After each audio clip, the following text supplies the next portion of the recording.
pagi, perkenalkan saya Irani Hoeronis, mahasiswa S3 STI ITB. Saat ini saya akan mempresentasikan graf neural network berdasarkan pemikiran Thomas Kuhn. Thomas Kuhn adalah seorang filosof yang sangat berpengaruh di abad ke-20, merupakan lulusan Harvard University.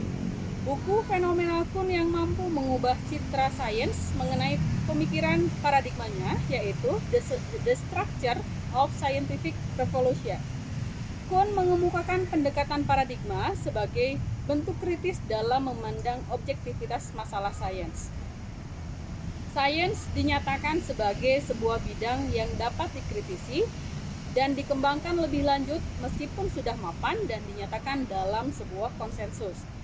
Sains tidak bisa dinyatakan 100% objektif, tetapi akan dipengaruhi oleh sejarah keilmuan, latar belakang, dan sudut pandang. Pemikiran Thomas Kuhn memberikan citra baru terhadap sains.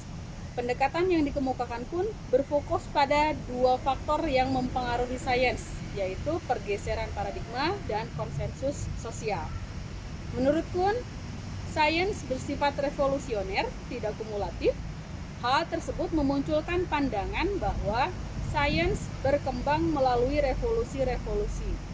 Sehingga Kuhn mengemukakan struktur revolusi sains yang terdiri dari pra-paradigma, normal science, anomali, crisis and emergence of scientific theory, dan scientific revolution. Dalam pemikiran Kuhn, fase pra-paradigma pada keilmuan graf neural network muncul pada saat ditemukannya Turing mesin yang merupakan cikal bakal munculnya artificial intelligence. Fase normal science muncul pada kemunculan neural network. Ketika neural network tidak mampu mengatasi masalah pengenalan objek, maka muncullah anomali. Fase anomali yang terjadi kemudian memunculkan convolutional neural network. Selanjutnya, CNN digunakan sebagai pendekatan untuk pengenalan objek gambar.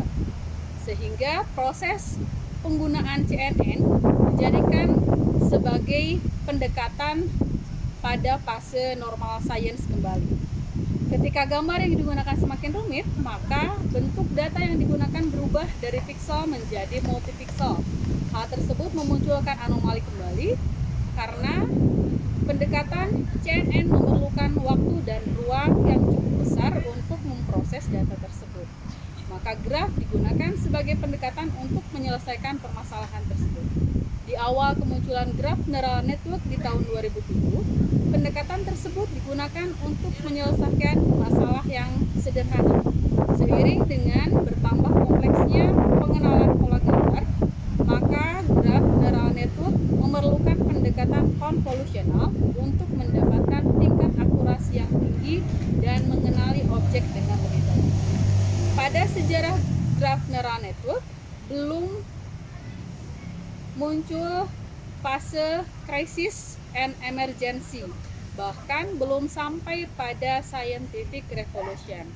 Hal tersebut terjadi karena graf neural network sampai saat ini masih digunakan sebagai metode untuk menyelesaikan permasalahan pengenalan objek atau masalah lainnya. Demikian penjelasan mengenai graf neural network berdasarkan pemikiran Thomas Kuhn. Terima kasih.